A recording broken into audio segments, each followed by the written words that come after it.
আমাদের কালেকটিভ মেমোরিতে রেখা দেওয়ার জন্য কালচারাল অ্যাসেট তৈরি করতে হয়। সেই কালচারাল অ্যাসেট তৈরির কাজটা যেন অন্য কেউ না নেয়। আমি একটা এক্সাম্পল দিই। খোকা ঘুমালো, পাড়া জোড়ালো, বর্গি এলো দেশে, বুলবুলিতে ধান খেয়েছে, খাজনা দেবো কিসে। এই যে লুলাবাই, লুলাবাই মানে রাতের ঘুম পাড়ানি গান, এর মধ্যে কিন্তু লুকায় আছে সেই বর্বর আগ্রাসনের কথা। যুগের পর যুগ ধরে বর্গিরা এসে যে বর্বর আক্রমণ চালাইছিল বাংলায়, সেটার কথা। বর্গিরা কারা ছিল জানেন? মারাঠারা। কিন্তু অত্যাচারের মাত্রাটা কি ছিল জানেন? আমি নিশ্চিত জানেন না। আগে তো ইতিহাস লেখা হইতো না, মানুষ গানে কবিতায় সেসব লিখে যাইত। এটাই কালেকটিভ মেমোরিতে সেই সমস্ত ইতিহাস লিখে যাওয়া, এবং এটা লিখে গেলেই এটা যুগ যুগ ধরে শতাব্দীর পর শতাব্দী ধরে চলে। এক বাঙালি কবি এই বর্গির হামলা নিয়ে লিখছিল, গঙ্গারাম, ধর্মে হিন্দু, সেটা কবিতা লিখছিল সেই সময়, ওই সময়ের ভাষায়। শোনাই তাইলে, শুনলে হয়তো ভালো লাগবে না, আমারও শোনাইতে ভালো লাগবে না, কিন্তু আমাদের যুগ যুগ সঞ্চিত বেদনার উৎস কিভাবে গানে কবিতায় আমরা লিখে রাখছিলাম সেটা আমাদের জানা দরকার। সবাই পালাই গেছে বর্গি আসার খবরে, তারপরে গঙ্গারাম লিখতেছে, এই মতে সব লোক পলাইয়া যাইতে আচম্বিতে বর্গি গেরিল আইসার সাথে, মাঠে গেরিয়া বর্গি দেয় তবে সারা, সোনা রূপা লুটে নেও আর সব সারা। কারু হাত কাটে, কারু নাক কান, একই চোটে কারু বধে পড়ান। মোহিনী স্ত্রীলোক বান্ধি ধৈরা লইয়া যায়, আঙ্গুঠে দড়ি বান্ধি দেয় তার গলায়। একজনে ছাড়ে তারে আর একজন ধরে, রমণের ভারে ত্রাহি শব্দ ফারে। আকাশ বাতাস কান্দে, কান্দিছে পাষাণ, রাখো কৃষ্ট কালী আল্লাহ ভগবান। কি বুঝলেন? শুধু সম্পদ লুইটা মাইরা কাইতেই যাইতো না, নারীদের কি নিদারুণ অসম্মান করত। এই ইতিহাস আপনাকে কেউ বলছে? বলেনি, বলবেও না।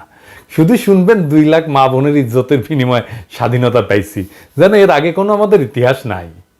তাই আওয়ামী ফ্যাসিবাদের ইতিহাস আমাদের কালেকটিভ মেমোরিতে জাগায় রাখতে হবে। কিভাবে?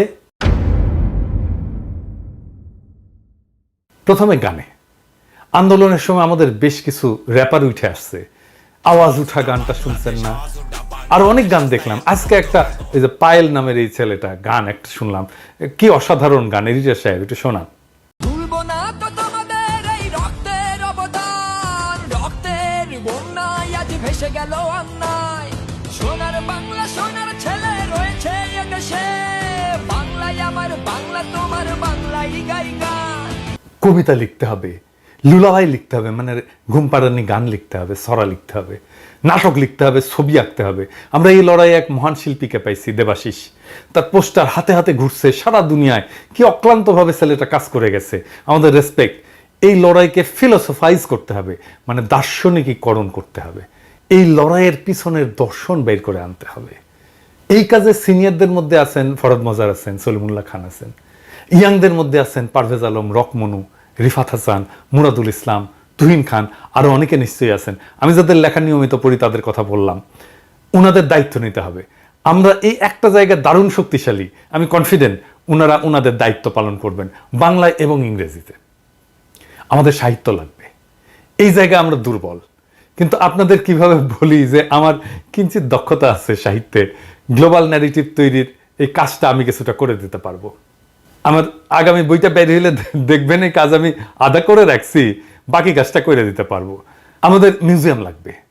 আমার সাজেশন, ধ্বংস করে দেওয়া গণভবন হোক সেই জায়গা, যেখানে বিস্তৃত জায়গা জুড়ে আওয়ামী ফ্যাসিবাদের নানা কাল, তার নিপীড়ন নির্যাতনের ডকুমেন্টেশন থাকবে।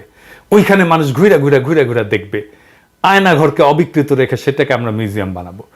কমিক্স বানাইতে হবে, অ্যানিমেটেড সিরিজ বানাইতে হবে অসংখ্য। একটা ওয়েবসাইট বানাইতে হবে, সেখানে আওয়ামী আমলের নিহত, নির্যাতিত, গুমের শিকার সকলের ডেটাবেজ রাখতে হবে। কিভাবে সে মারা গেল, কবে মারা গেল, দরকার হলে তার ভিডিও, ছবি, কে মারছে তার ছবি, সবকিছু রাখতে হবে। সকল ফ্যাসিস্টদের ছবি, কর্মকাণ্ড, পরিচিতি থাকবে। ওরা যেন প্রজন্মের পর প্রজন্ম ধরে ঘৃণিত হয়। দানবীয় রাষ্ট্রের কারিগর বলে এই যে বণিক বার্তা একটা তালিকা তৈরি করছে, এই তালিকাটা আরো আরো বিস্তৃত করতে হবে, এটাকে আরো রিফাইন করতে হবে। কেউ একজন প্রত্যেকের আমল নামা তৈরির কাজে হাত দেন। এখানে তালিকাতে যারা আসছে প্রত্যেকের কি জন্যে আমরা তাকে বলতেছি এই ফ্যাসিস্ট দানবীয় রাষ্ট্রের কারিগর। কেউ না করলে আমি করব, অসুবিধা নাই। আমাদের সিনেমা বানাইতে হবে, অসংখ্য সিনেমা বানানো যাবে শুধু এই জুলাই আগস্ট বিপ্লব নিয়ে, আন্তর্জাতিক মানের হলিউডের পরিচালক দিয়ে। আমি যা যা বললাম তার মধ্যে আমি হয়তো নিজে ছবি আঁকতে পারবো না, গান গাইতে পারবো না, কিন্তু অনেক কিছুই নিজে পারবো, যেমন সিনেমা বানানোর জন্য প্রযোজনা করতে পারবো, টাকা জোগাড় করে দিতে পারবো, স্ক্রিপ্ট লিখতে পারবো, কিন্তু আমার এই কাজগুলো আমাদেরকেই করতে হবে দেশের ভবিষ্যৎকে নিরাপদ করতে। আর একটা জিনিস দোহাই লাগে, কেউ নিজের আখের গোছানোর কথা ভাইবেন না। আর একটা জিনিস লাগবে, সেটা হইতেছে আমাদের একটা ইংরেজি নিউজ চ্যানেল লাগবে আল জাজিরার মতো। খালেদ মহিউদ্দিন এই ক্ষেত্রে ভূমিকা রাখতে পারে। খালেদ মহিউদ্দিন যদি এই দায়িত্ব নেয়, সে এটা পারবে করতে। দরকার হলে আমরা সবাই মিলে টাকা জোগাড় করে দেবো, কিন্তু আমাদের এটা লাগবে। আর ফাইনালি একটা গেমস বানাইতে হবে। কি সেটা? আসেন শুনি। এখানে প্রোটাগনিস্ট হবে ছাত্র আর ভিলেন হাসিনা। হাসিনা শক্তি নেয় তার বাবার স্পিরিট থেকে, বাইরে থেকে শক্তি যোগায় ইন্ডিয়া আর মোদি। পশ্চিমা শক্তি সাপোর্ট করে ইন্ডিয়াকে। হাসিনার কাছে পৌঁছানোর আগে আসে ছাত্রলীগ, পুলিশ। সেই পুলিশ গুম করে, ক্রসফায়ার করে, তারপরে আসে ডিজিএফআই, আয়না ঘরে ঢুকায়। অপশন থাকবে রাস্তার সমাবেশ মিছিল করে শক্তি সংহত করার প্রোটাগনিস্টের, সেটা করতে দেবে না পুলিশ।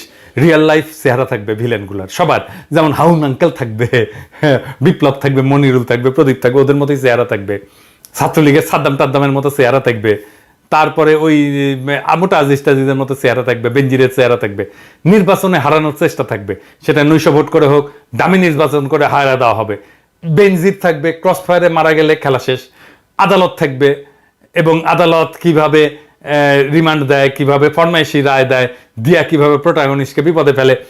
গ্রেপ্তারের পরে একটার পর একটা লেভেল ক্রস করার পরে আসবে ফাইনাল স্টেজ, পুলিশের সাথে যুদ্ধ। সরাসরি গুলি, ছাত্রলীগ পুলিশ একসাথে আইসা হামলা করবে, হেলিকপ্টার দিয়ে গুলি করবে, স্নাইপার দিয়ে গুলি করবে, শহীদ হওয়া থাকবে। এইসবের পরে হাসিনার পরাজয়। পরাজয়ের নানা অপশন থাকবে। একটা হাসিনার পলায়ন, একটা থাকবে হাসিনাকে গ্রেপ্তার, অথবা হাসিনাকে হত্যা করা নির্মমভাবে। আমি চাই বাংলাদেশি টিম এটা করুক। আমরা আমাদের কালেকটিভ মেমোরিতে, ভার্চুয়াল মেমোরিতে আমাদের ভবিষ্যৎ প্রজন্মকে আমরা ট্রেন করতে পারবো, দেখাইতে পারবো আমরা কোন লড়াইটা করে আসছিলাম।